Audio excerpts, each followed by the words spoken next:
producing bubble universes distributed through a potent, everlasting multiverse. Or perhaps our current universe is merely the latest in a long and potentially infinite series of expanding and contracting cosmos, a theory known as the Big Bounce. In this, instead of starting from nothing and inflating exponentially to produce the structure... Alexa, what is the Big Bounce?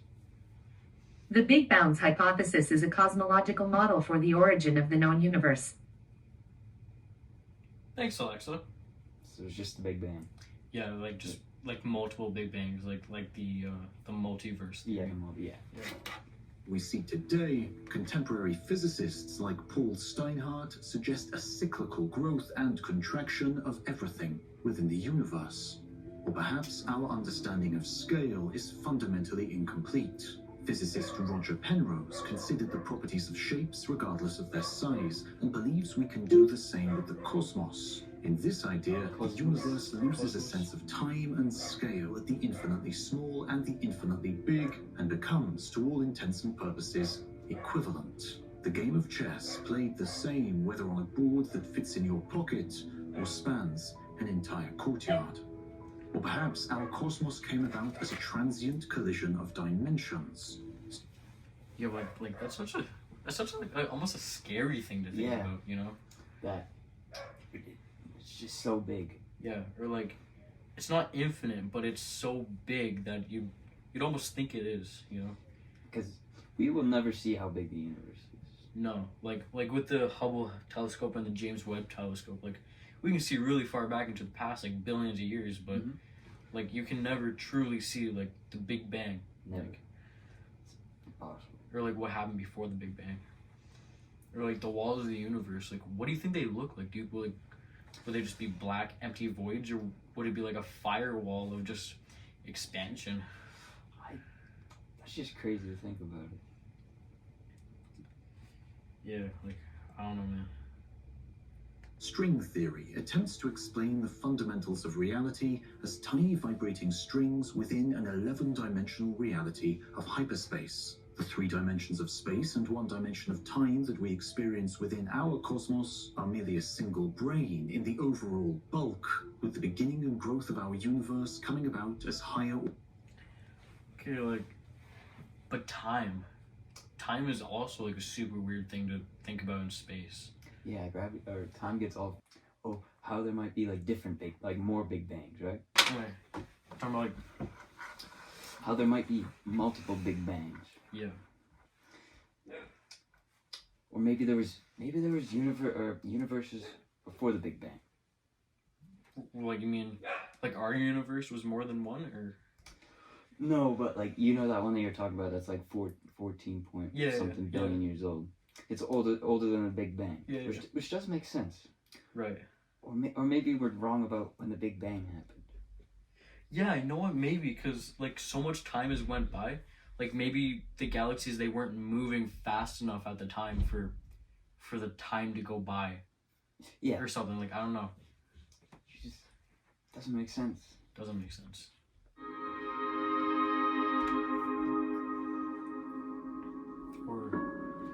Sorry, I got one more thing. Go ahead. Like, what if when the universe shrinks and it does like carnate itself almost? What if like that wall of just expansion, like, what if it has gaps? Like, what if there's like little gaps in the wall of expansion that just fills itself in by the void? Ooh. And it just like missed an entire galaxy or hundreds of thousands of galaxies, but we just haven't found them yet. Ooh. And it's just like beyond the edge of like the expansion. That's crazy. Or like re-engulfed it and now it's just older than the entire universe. Yeah.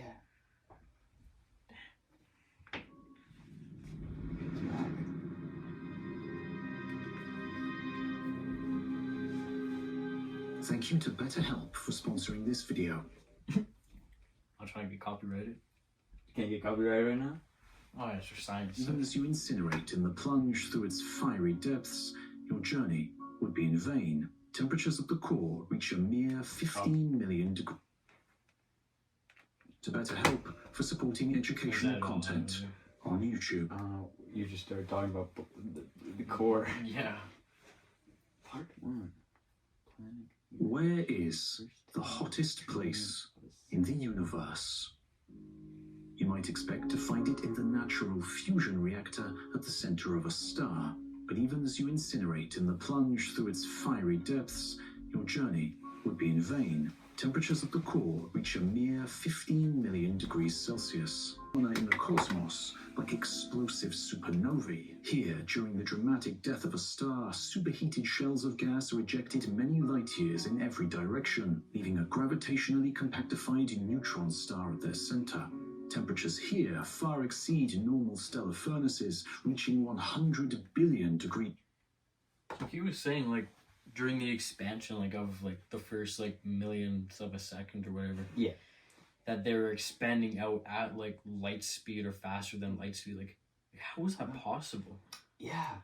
Because, like, aren't scientists, like, making all these, like, fusion reactors and, like, the super gigantic, like, kilometers and, like, they can never truly get to light speed. They can get to, like, 99.99999, but they can never get to 100. They just can't. So, like, how does that naturally happen if it's not for a photon, you know? Whew. Like, just a normal element going faster than light speed, like, would that just, like, tear away? Wouldn't that tear, like, the fabric of space, would you think? Because of how fast it's going? Maybe. But, like, maybe the universe is just made out of something that we can't physically, like, grasp. Yeah. Or something. Celsius. But this, anywhere in our vast cosmos, was 100 meters beneath the snow-covered ground near the shores of Lake Leman in Switzerland. And it didn't come about from a natural process, but rather the concerted efforts of hundreds of scientists and billions of euros worth of research and development. In CERN's Large Hadron Collider, where individual particles are routinely smashed into one another at velocities approaching the speed of light, the collision of two lead atoms in 2012 briefly produced a temperature of around 5.5 trillion degrees Celsius, 50 times hotter than a supernova. But this still isn't even close to the highest possible temperature. Temperature is little more than a manifestation of a particle's energy, its motion, or how fast it's vibrating. Absolute zero, marking 0 Kelvin, is the lowermost limit, where particles hypothetically would come to a complete shuddering stop, were it possible to reach. But there is also an upper limit too, an absolute hot that marks the highest temperature before the particles themselves are torn apart by their own energy. It's known as the Planck temperature, and it is around 1.4 times 10 to the 32 Kelvin. Max Planck, who gave his name to this impossibly blistering temperature, was a German theoretical physicist who found his academic stride around the beginning of the 20th century. His ideas are seen as the founding blocks of quantum physics and led to the quantization of light into discrete chunks of energy called photons, but they also led him to consider the fundamental quanta of other natural phenomena. Using such universal qualities as the speed of light and the force of gravity in combination with his eponymous Planck constant, he defined the Planck length, the smallest quantum of distance, as around 1.6 times 10 to the minus 35 meters, about 100 quintillion times smaller than a proton. The time it takes for light to travel through this minuscule distance through a vacuum is the Planck time, amounting to 5.39 times 10 to the minus 44 seconds. And the Planck temperature, that practical measure of absolute heat, is the temperature at which the wavelength of thermal radiation reaches the Planck diameter. It can go no smaller. It is no fair... Well, like... So like that's what we've observed. Yeah. And it very well could be true. But like, what if that's what we're missing? That might be what we mean missing. Cause like, what if we did get something like 1 degree hotter or something, 1 like millionth of an atom smaller? like, would it just, like, destroy the universe or our understanding? It would change our understanding of the universe. Yeah. Reflection on the human brain to say that these numbers are beyond our true comprehension. We are evolutionarily attuned to scales that are relevant to us. And so it may seem that these Planck units are too small, or in the case of... So, he's saying that that's only how, like, we see it. Right. But if we figured out a new way to do math, we could technically figure out, like, the Big Bang, right? Or figured out maybe how the universe was made. Maybe, but I also think he's not so much saying that, but more like we only we only like see things of like how we want to see them. Yeah. Or like comprehend things that is only possible for us to comprehend because like this is a couple inches long. You know, it's impossible to think about like a couple of like nanometers long, I guess. Yeah. Temperature too large to be of any practical use. But it is when contemplating the immeasurably tiny moment at the beginning of our immeasurably vast cosmos that these units really come Cosmos. Because our universe is expanding, becoming less dense, and it has been for all its history. Scientists don't know if our universe is infinite or not, but if it is, then it always has been. So rather than starting as a single... But if we have, like, definitive evidence that it's getting bigger, then how could it be infinite? Or, like, what if that's, like, the other idea of, like, different sizes of infinity? Yeah. Like... Shit whack.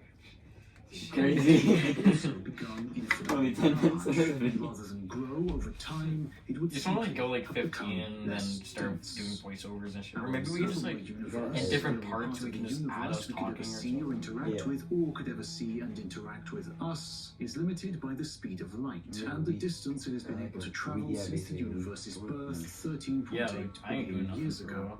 But as we travel back in time, the observable part of the universe shrinks and becomes more compact. No, Until eventually we get to a time when everything within it is only a single Planck unit of time old, a single Planck length in diameter, and with all of our observable universe compacted into such a tiny space, the temperature of the whole cosmos sat squarely at Planck temperatures.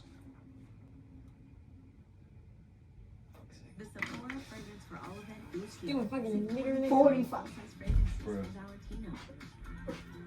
Bro, that- You never used to get ads like this. They were always, the longest ad that you could have was like 30 seconds or 15 or something like that. Yeah.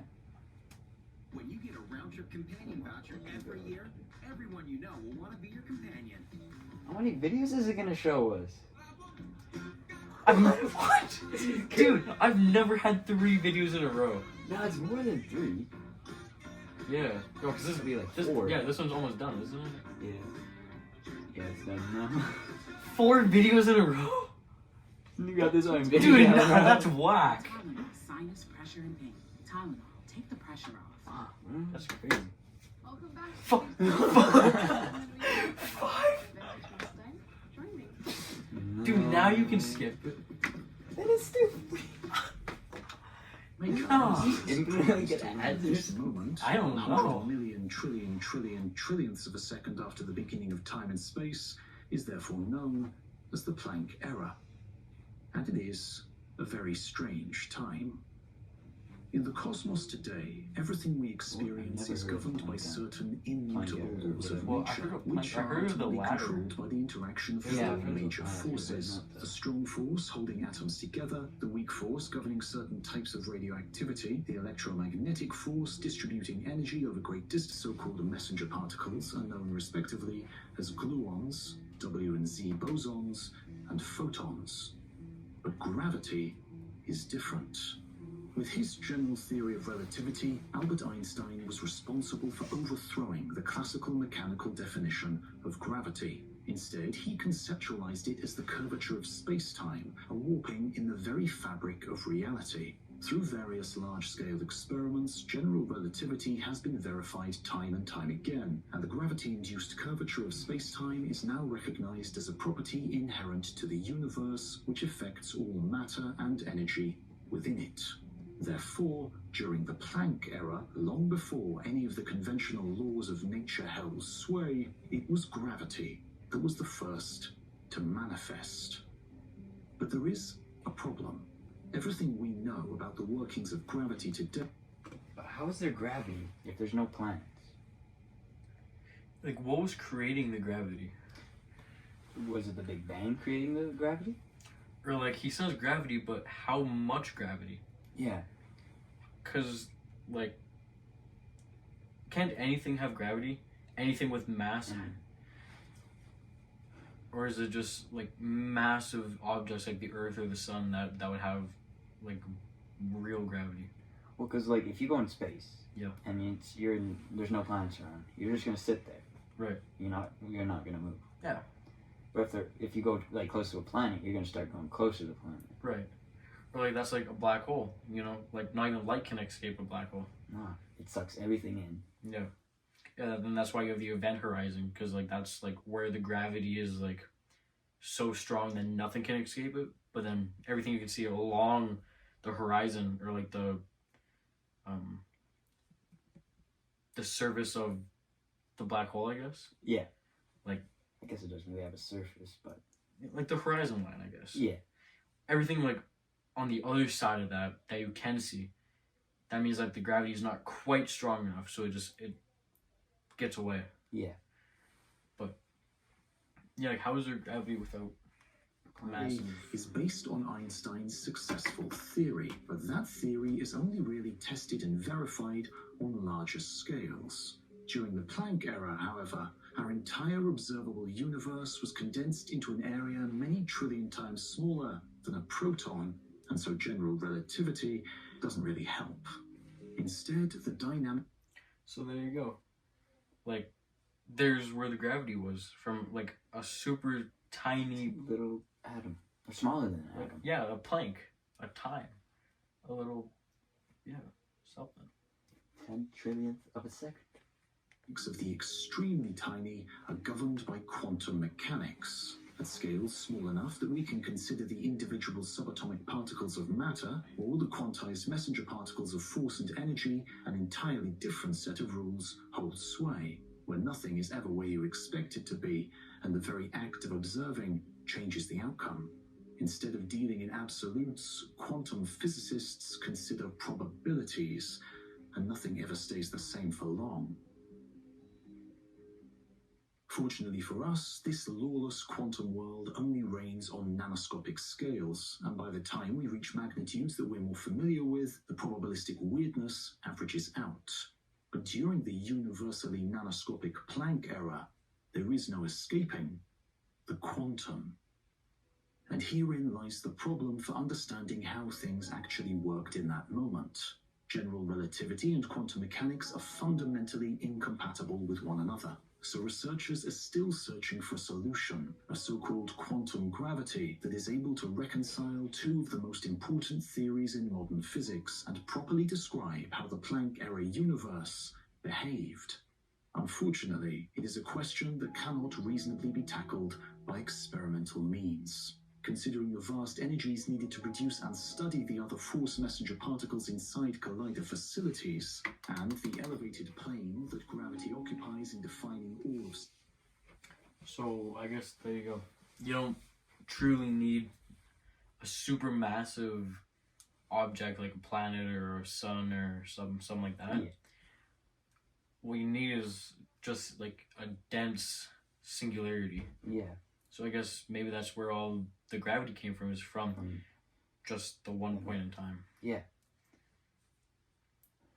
Space-time, it would take a particle accelerator, roughly the diameter of our entire solar system, to generate enough power to truly probe gravity during the extremes of the Planck era. But this doesn't stand in the way of theoretical speculation and extrapolation. One idea suggests that, like the other fundamental forces of nature, gravity also is communicated by a messenger particle, a quantum unit of gravity that is come to be known as a graviton. But gravity as a force is so much weaker than the others that its meager messenger would be practically impossible to detect. Another theory, known as loop quantum gravity, is very different. In this, physicists imagine the smooth and ever-changing geometry of space-time to be ultimately pixelated on the very smallest scales, and by rewriting Einstein's equations of general relativity in terms of lines or loops instead of points, the calculations for gravity on a quantum scale become much more manageable. And perhaps the leading possible quantum gravity solution continues to rumble away in the background of theoretical physics. String theory imagines the point-like particles of traditional physics as one-dimensional, vibrating strings, and it is the vibrational state of the strings that defines what a particle is, as well as the elusive force of gravity. So, say that's not right, for example. Like, Yeah. strings, like the string theory is not correct. Like, yes, we can measure gravity doing tests and experiments, but is there a gravity, like, particle? Is there... What truly is gravity? Is it just the force that pulls us towards a dense object? Well, I know gravity on Earth is from the center, or like from the center of the core, right? Right. Yeah. And then from the gravitational pull from the north and south Right. pole, right? Right. I'm pretty sure that's right. Something like that. But still, like, you can't actually look at gravity under a microscope.